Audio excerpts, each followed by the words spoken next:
기원전 600년경 하나님의 사람 예레미야가 한 집단을 성전 옆에 있는 작은 방으로 불러서 모으게 했습니다.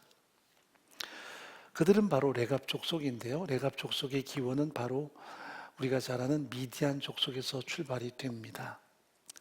레갑 사람들은 모세의 장인 루엘의 아들 호밥으로부터 출발이 됐습니다. 즉 모세의 처남으로부터 출발이 된 민족이 레갑 사람들이죠.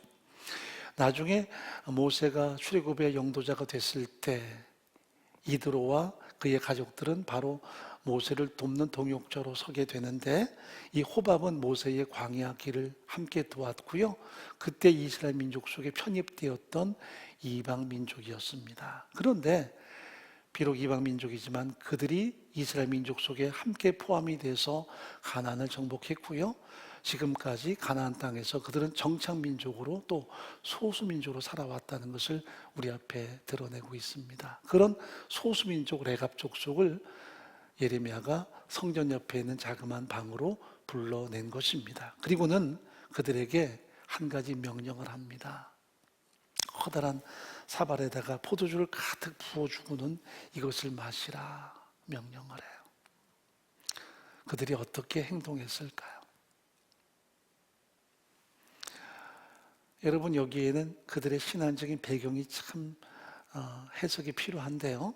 레갑 족속이 가나안 땅에 들어가서 이스라엘 민족과 함께 그 언약의 땅을 분배받고 사는데, 살아갈수록 그들의 가슴 속에 이게 아니야 싶은 거룩한 반감이 형성이 됩니다. 그것이 뭐냐면 자칭 하나님의 섬이라는 이스라엘 민족이 그 땅의 우상들을 섬기고 그 땅의 모든 풍습을 받아들이고 철저하게 세속화 되는 문제들 앞에 그들이 서게 된 것입니다. 그들은 저 미디안 광야로부터 이스라엘 민족 속에 편입된 소수민족이지만 적어도 하나님을 경외하는 전 마음이 있었습니다.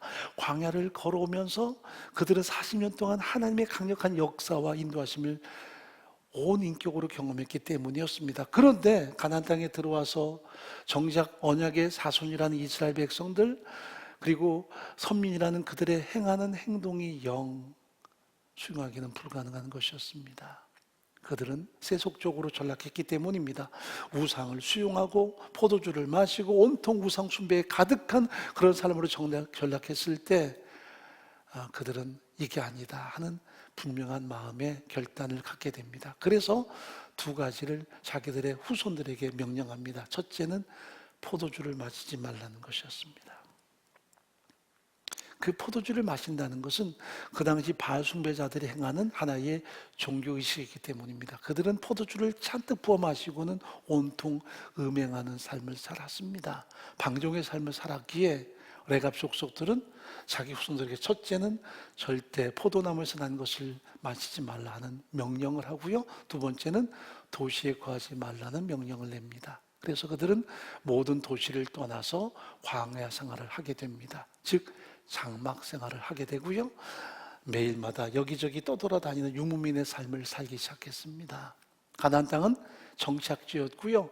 붙박이 된 삶을 사는 것이 마땅했지만, 그러나 레갑 족속들은 그 모든 도시 생활을 거부하고 정착된 생활을 거부하고 유목 생활을 하게 되죠. 그 이유가 뭐냐면 이스라엘 민족의 악한 행실 때문이었습니다. 적어도 자기 후손들에게 그들의 행위를 본받지 않게 하기 위해서 도시를 떠나고 포도주를 절대 마시지 말라는 엄명들이 이 소수민족이지만 레갑 족속들에게 계승되었던 것입니다.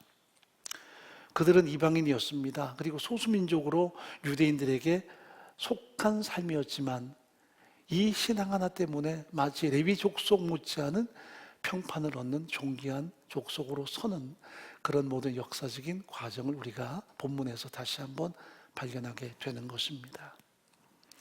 자, 예레미야가 커다란 사발에다가 포도주를 가득 담아서 그들에게 명합니다. 여호와의 명령이니 마시라. 예레미야가 여호와의 명이라고 선포했다면 그것이 독약이라도 마셔야 되는데 그들은 거절합니다. 당신이 아무리 여호와 이름을 빙자해도 우리는 거절하겠습니다. 왜? 우리 조상 여호나답이 절대로 포도주를 마시지 말라 했으니 우리는 그 명령을 준행하겠습니다. 그렇다면 하나님의 명령보다도 자기 손주 요나답의 명령이 더 중요한 것인가요? 이 속에 담긴 비밀이 있습니다. 많은 거짓 예언자들이 자칭 하나님의 이름으로 모든 빙자에서 예언 활동을 했던 시대였습니다. 여호와 이름으로 명하노니 하면서 다양한 거짓된 예언을 할 때마다 그들은 항상 하나님의 말씀 못지않게 자기 선조들의 명령을 가슴속에 담고 이 두 가지를 비추어서 준행할 것인가 거절할 것인가를 결단했다는 사실입니다. 그저 하나님의 명령이다 하기 때문에 따르는 것이 아니라 하나님의 명령이라면 과연 이것이 성경적인가, 이것이 우리 조상들의 모든 믿음 생활과 연계되는가를 점검해서 그들이 따를 것인가 거부할 것인가를 선택했다는 사실입니다. 이것이 그들의 신앙적인 의지였고 분명한 태도였습니다. 사도 바울께서 베레아에서 복음을 증거할 때 그 베레아 사람들은 신사적이었다고 말씀합니다. 그 신사적이란 말은 인격적이란 말인데 그 인격적인 신앙의 또 한 부분은 항상 하나님 말씀을 들을 때마다 이것이 성경적인가 하고 성경을 하나하나 연결해서 그들이 이 말씀을 해석하고 적용했다는 사실입니다. 무조건으로 다 수용하지 않았다는 거죠. 즉 레갑 족속들은 하나님의 명령이라 하더라도 자기 조상들의 모든 신실한 신앙과 비추어 봐서 이것을 진정 하나님의 말씀으로 받아들일 것인가 아니면 거절할 것인가를 의지를 가지고 선택했다는 것을 본문이 우리 앞에 드러냅니다. 그러므로 여호와의 이름으로 마셔라 하지만 그들이 거절할 때 이것은 더 소중한 그들의 신앙적인 태도라는 것을 본문이 우리 앞에 드러냅니다. 여기서도 여호와 이름으로 저기서도 여호와 이름으로 온갖 가짜들이 난무하는 때에 하나님은 레갑 족속을 우리 앞에 드러내면서 하나님의 말씀과 그 신실한 언약과의 관계 그리고 그들의 신앙적인 태도에 대해서 하나하나 교훈을 주고 싶어하는 것이 오늘 본문의 내용입니다. 자, 6절 말씀 읽어보도록 하죠. 그들이 가로되 우리는 포도주를 마시지 아니하겠노라. 레갑의 아들 우리 선조 요나답이 우리에게 명하여 이르기를 너희와 너희 자손은 영영이 포도주를 마시지 말며 집도 짓지 말며 파종도 하지 말며 포도원도 재배치 말며 두지도 말고 너희 평생의 장막에 거처하라. 그러면 너희 오가는 땅에서 너희 생명이 길리라 하였으므로 우리가 레갑의 아들 우리 선조 요나답의 우리에게 명한 모든 말을 순종하여 우리와 우리 아내와 자녀가 평생의 포도주를 마시지 아니하며 거처할 집도 짓지 아니하며 포도원이나 밭이나 종자도 두지 아니하고 장막에 거처하여 우리 손주 요나답의 우리에게 명한 대로 다 준행하였노라 하는 것이 그들의 답변이었습니다. 여러분 열왕기 하서 10장에 보게 되면 이 요나답에 대한 아름다운 신앙 스토리가 등장이 돼요. 레갑 족속의 후손이었던 요나답의 신앙이 어떠했는가? 이때는 북왕국이 아합의 마지막 그 치세였습니다. 오므리 왕조의 마지막 치세였는데 그때 하나님은 오므리 왕조 그들의 바알 숭배와 그들의 타락을 징벌하기 위해서 예후라는 군대 장관을 세우세요. 그래서 쿠데타를 일으키게 해서 그 아합의 모든 가문 즉 오므리 왕조를 하나님이 진멸하시는데 그때 동원된 인물이 바로 예후라는 장군이었습니다. 이 사람이 자기가 홀로 이 아합의 가문을 진멸해야 되기 때문에 동료들이 필요했죠. 그래서 사람들에게 신망을 얻었던 여호나답을 찾으러 갑니다. 가서는 그에게 부탁을 하죠. 여호나답이여, 내가 이렇게 하나님의 명령으로 아합의 모든 가문을 심판할 것입니다. 하나님이 그들의 우상 숭배와 패역함에 대해서 나를 통해 심판하라고 명하셨소이다 할 때 여호나답이 이 모든 혁명을 돕게 됩니다. 그가 도왔던 이유는 어떤 권력에 대한 열망이 아니었습니다. 하나님의 명령이었고 하나님의 예후를 도우라는 분명한 선언이 있었기 때문에 오므리 왕조 아합의 왕가를 무너뜨리기 위한 이 거룩한 전쟁에 그가 동참했던 것입니다. 자, 열왕기하서 10장 15절 한번 읽어보죠. 예후가 거기서 떠나가다가 레갑의 아들 여호나답이 맞으러 오는 것을 만난지라 그 안부를 묻고 가로되 내 마음이 네 마음을 향하여 진실한 것 같이 네 마음도 진실하냐? 요나답이 대답하되 그러하니이다 가로되 그러면 나와 손을 잡자. 손을 잡으니 여호와가 끌어 병거에 올리며 가로되 나와 함께 가서 여호와를 위한 나의 열심을 보라 하고 이에 자기의 병거에 태웠다고 이야기합니다. 이 말은 내가 이 시대를 정말 가슴 아프게 보는데 이런 진실한 마음을 당신도 가지고 있느냐? 요나답이 그렇다니까 하나님이 내게 명하신 이 모든 명령을 준행하기 위해서 자기가 혁명을 하겠다는 선언을 하게 되고요. 결국 요나답이 그 혁명에 동참했다는 이야기입니다. 그런데 중요한 게 있습니다. 여호와를 위한 나의 열심을 보라 하면서 그가 은근히 자기 과시하는 모습을 드러내지요. 이것이 예후의 현추소였습니다. 쇼맨십만 강했던 인물이었습니다. 자신의 절대 왕권을 세우기 위해서 쿠데타를 일으키는데 그때 요나답의 신망이 필요했고요. 그의 신실한 신앙이 필요해서 그와 손을 잡지만 정작 혁명이 성공하고 난 다음에 그는 모든 약속을 다 헌신처럼 내버리고 맙니다. 아합의 가문을 다 살육하고 그의 모든 제장들이나 그의 모든 종교 다 제거하지만 그것은 자신의 왕권을 구축하기 위한 하나의 수단이었을 뿐 그 이후에 여로보암 1세가 세웠던 금송아지나 이런 모든 다른 우상을 재버리지는 않았다는 사실입니다.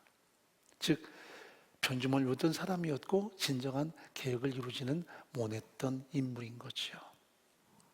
오직 그의 가슴 속에는 야망이 전부였습니다.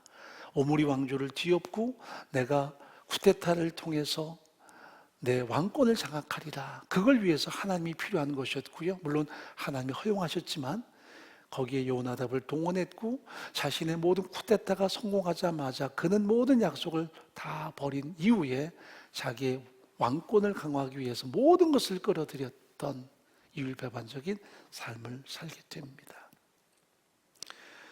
물론 아합의 왕조를 심판한 것은 하나님의 섭리였지만 그러나 악을 척결한다 해서 선한 일이 되는 것은 아니라는 사실입니다.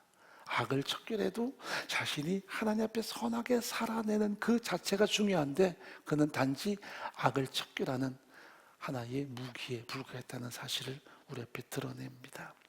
중요한 것은 악을 척결할 뿐 아니라 철저하게 하나님을 경외해서 그 말씀 앞에 무릎 꿇는 전 삶을 살아내는 것입니다. 우리가 한때 순종하는데 그 한때 순종이 중요하지 않습니다. 한때 순종했다가 순종치 않으면 그것은 불순종이 돼버리고 말아요. 그래서 우리가 한결같은 순종이 정말 중요하죠. 부분적인 순종이나 들쑥날쑥한 순종은 불순이나 다름이 없다는 것을 우리는 가슴속에 깊게 담아야만 합니다.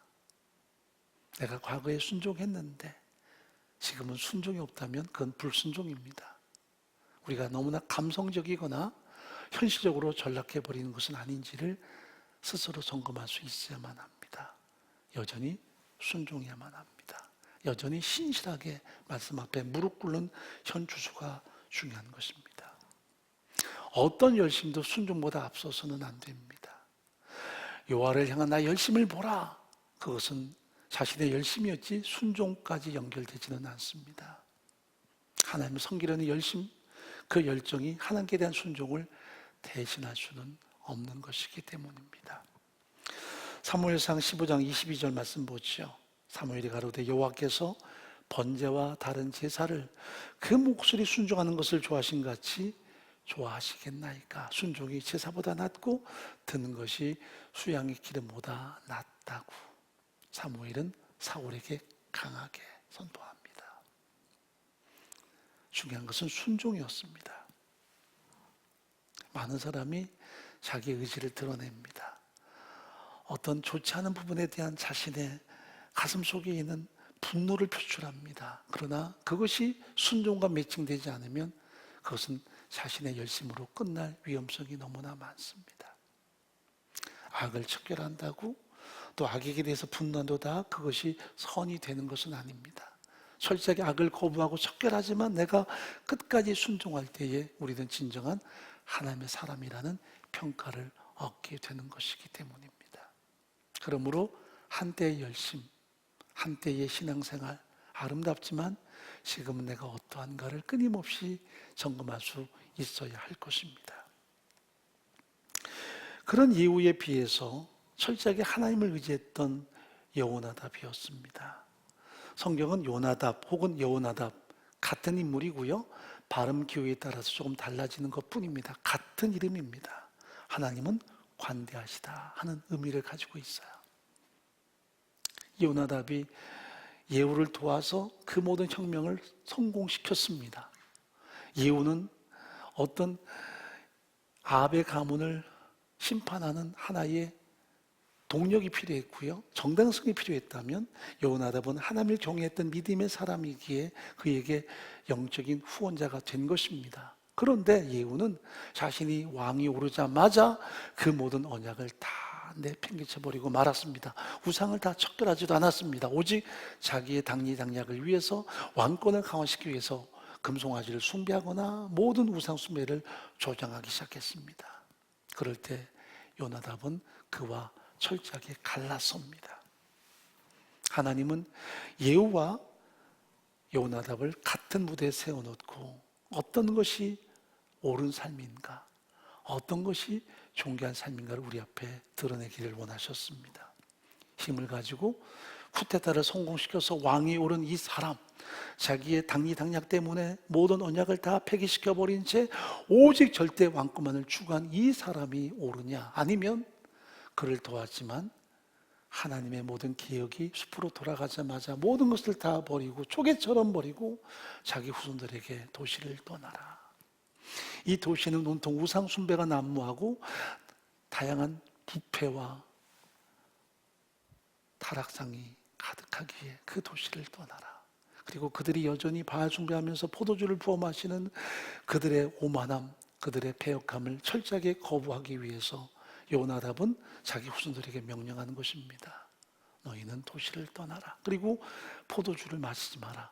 마시지 않는 것뿐만 아니라 포도주를 재배하거나 그런 농사도 짓지 말 것을 강력하게 명령합니다. 세상의 모든 가치관 그리고 철저한 세속주의를 거부하는 것이 요나답의 선언이었습니다. 자, 이렇게 시간이 지난 이후에 약 200년 가까운 시간이 지난 이후에 하나님이 예레미야를 통해서 그들의 후손을 지금 성전 옆에 있는 작은 방에 불러 모은 곳입니다. 이 레갑 족속 여호나답의 후손들은 이렇게 어두운 시대에도 철저하게 하나님을 섬길 뿐 아니라 자기 선조의 명령을 지켜서 광야 생활했고요. 철저하게 포도주도 마시지 않는 삶을 추구했다는 것을 지금 역사 앞에 드러냅니다. 그들의 신앙은 하나님을 섬길 뿐 아니라 언약을 준수하는 전 신앙의 모습을 우리 앞에 드러냅니다.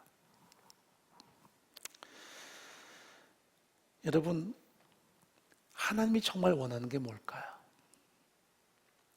열심히 있는 삶도 참 소중합니다. 그래서 내가 과거에 이렇게 열심히 있게 살았다 하는 신앙의 고백도 또 간증도 소중합니다. 그러나 못지않게 중요한 것은 지금 여전히 내가 신실한 신앙 안에 서 있는가, 여전히 하나님을 경외하며 그 언약을 준수하는 믿음 가운데 살고 있는가가 가장 중요한 것입니다. 여러분, 예후가 혁명에 성공하지만 그 왕조는 불과 4대까지만 지속이 될 뿐이었습니다. 결국 몰락의 몰락을 거듭하게 되죠. 열왕기하서 15장 10절 한번 읽어보겠습니다. 야베스의 아들 살룸이 저를 모반하여 백성 앞에서 쳐 죽이고 대신하여 왕이 되니라. 스가랴에 남은 사적은 이스라엘 왕 역대시락에 기록되니라. 여호와께서 예후에게 말씀하여 이르시기를 네 자손의 이스라엘 위에 이어 4대까지 이르리라 하신 그 말씀대로 과연 그렇게 되니라. 예후의 왕조는 불과 4대까지였습니다. 그리고 그의 가문은 멸문취하를 당하게 됩니다. 아무도 남지 않는 처참한 가문이 되어버리고 말죠. 그러나 오늘 본문에 보면 200년 넘는 시간 동안 여호나답의 후손들은 믿음을 지켰고요, 하나님을 경외하며 살아왔습니다. 그래서 주시는 약속이 18절입니다. 예레미야가 레갑 족속에 이르되 만군의 여호와 이스라엘 하나님 이같이 말씀하시기를 너희가 너희 손주 요나답의 명령을 준종하여 그 모든 흉계를 지키며 그가 너희에게 명하는 것을 행하였도다. 그러므로 나 만군의 여호와 이스라엘 하나님 이같이 말하노라. 레갑의 아들 요나답에게서 내 앞에 설 사람이 영영이 끊어지지 아니하리라. 그의 후손은 영영이 끊어지지 않았습니다. 200년 넘는 기간 동안에 그 후손들은 여전히 믿음을 지켰고요. 도시를 떠나 광야에서 유랑생활하면서도 하나님을 경외했고요. 포도주도 입에 대지 않으면서 철저하게 우상을 척결하고 믿음으로 사는 삶을 그들은 일관성 있게 살아왔다는 것을 오늘 본문이 말씀합니다. 한 해, 두 해가 아니었습니다. 무려 250년 가까운 기간 동안에 그들은 그 언약을 지켜냈습니다. 우리는 우리 한 생애조차도 지키지 못할 때가 참 많아요. 한때 하나님께 드렸던 약속을 불과 몇 년 지키지 못한 채 무너질 때가 많이 있습니다. 한 사람이 일평생 동안 언약을 지키고 사는 것도 만만치 않은데 그들은 무려 200년 넘는 시간 동안을 언약을 지키고 그 족속이 살아왔습니다. 이들은 언약을 지키는 사람들로 이렇게 성경은 우리 앞에 기록합니다. 미국 휘튼 대총장 필립 라이크는 이런 말을 합니다. 프로미스 키퍼, 언약을 지키는 사람들. 레갑 족속은 바로 프로미스 키퍼였습니다. 언약을 지키는 사람들이었습니다. 그러면 유대 민족은 본문에 어떻게 등장합니까? 프로미스 브레이커, 언약을 깨트리는 사람들이었던 거죠. 여러분, 나는 어떻습니까? 프로미스 키퍼로 삽니까? 언약을 지키는 사람으로 삽니까? 프로미스 브레이커로 삽니까? 언약을 깨트리는 사람으로 살아갑니까? 이 시간 우리가 온라인 예배하지만 가정에서 곳곳에 예배하지만 과연 나는 언약을 기억하고 지키는 사람인가? 아니면 언약을 깨트리는 사람인가? 나를 비롯해서 내 다음 세대까지 하나님의 언약을 신실하게 실행하도록 격려하는 사람인가? 아니면 단절시키는 삶인가를 점검할 수 있어야만 합니다. 지금 1년 6개월 넘는 팬데믹이 계속돼서 중간중간 예배가 단절되고 또다시 지금 예배가 단절됐습니다. 언제 끝날 것인가? 우리는 잘 모르지만 중요한 것은 언약을 지키는 자와 언약을 깨트린 자의 차이는 분명히 드러나게 될 것입니다. 지금 국가가 위기에 처한 유대 왕국의 마지막 순간에도 이들은 언약을 지키고 살았습니다. 예레미야가 여호와 이름으로 빙자해서 언약을 깨트리라, 하나님이 포도주를 마시라 했다 해도 그들은 거부합니다. 우리 선조께서 마시지 말라 했습니다. 이것이 그들에게는 너무나 중요한 약속이었기 때문입니다. 여러분, 크리스찬들이 어떤 사람입니까? 예수를 통한 약속을 항상 지키고 살아가는 사람들, 예수를 본받아 살아가는 사람들이죠. 이것은 단지 입술의 고백만이 아닌 삶이 필요한 것입니다. 자, 마태복음 7장 21절 말씀 읽어보죠. 나더러 주여 주여 하는 자마다 천국에 다 들어갈 것이 아니요 다만 하늘에 계신 내 아버지의 뜻대로 행하는 자라야 들어가리라. 그날에 많은 사람이 나더 이르되 주여 주여 우리가 주의 이름으로 선지자 노릇하며 주의 이름으로 귀신을 쫓아내며 주의 이름으로 많은 권능을 행치 아니하였나이까 하리니 그때 내가 저에게 밝히 말하되 내가 너희를 도무지 알지 못하니 불법을 행하는 자들아 내게서 떠나가라 하리라. 그러므로 누구든지 나의 이 말을 듣고 행하는 자는 그 집을 반석에 지은 지혜로운 사람 같으리니. 어떤 열심, 어떤 능력, 어떤 우리의 경험 그것이 우선이 되는 것이 아니라 여전히 하나님의 신실한 언약을 붙들고 언약을 지키는 삶이 중요하다는 것을 우리 앞에 드러냈어요. 그렇습니다. 이 요나답의 후손들 레갑 지파의 사람들은 더 높은 가치관, 더 숭고한 가치관을 향해 살아갔습니다. 하나님을 경외함, 하나님께 순종함, 이것이 그들의 삶의 목표였고요. 이것을 끊임없이 이루고 말았던 것입니다. 화려한 세상의 가치관도, 안락한 그들의 삶의 터전도 다 거부하고 왜 그들이 광야 생활했을까? 사람들의 손가락질 당하면서도 왜 그들은 세속주의를 거부하고 그렇게 하나님 앞에 믿음으로 살기 위해서 광야 생활을 했을까? 그것은 바로 하나님을 존중히 여겼고 그들의 조상 여호나답의 모든 명령을 따랐기 때문이었습니다. 이것이 언약을 지키는 사람들의 진정한 모습인 거죠. 그럴 때 하나님이 주는 약속은 다시 19절 읽어보겠습니다. 그러므로 나 만군의 여호와 이스라엘 하나님이 이같이 말하노라. 레갑의 아들 요나답에게서 내 앞에 설 사람이 영영이 끊어지지 아니하리라. 여러분, 하나님이 주시기 원하는 진정한 복이 뭘까요? 세상의 풍요로움, 세상의 성공, 물론 다 틀린 건 아니지만 정말 가장 큰 복은 하나님 자신을 주시는 것.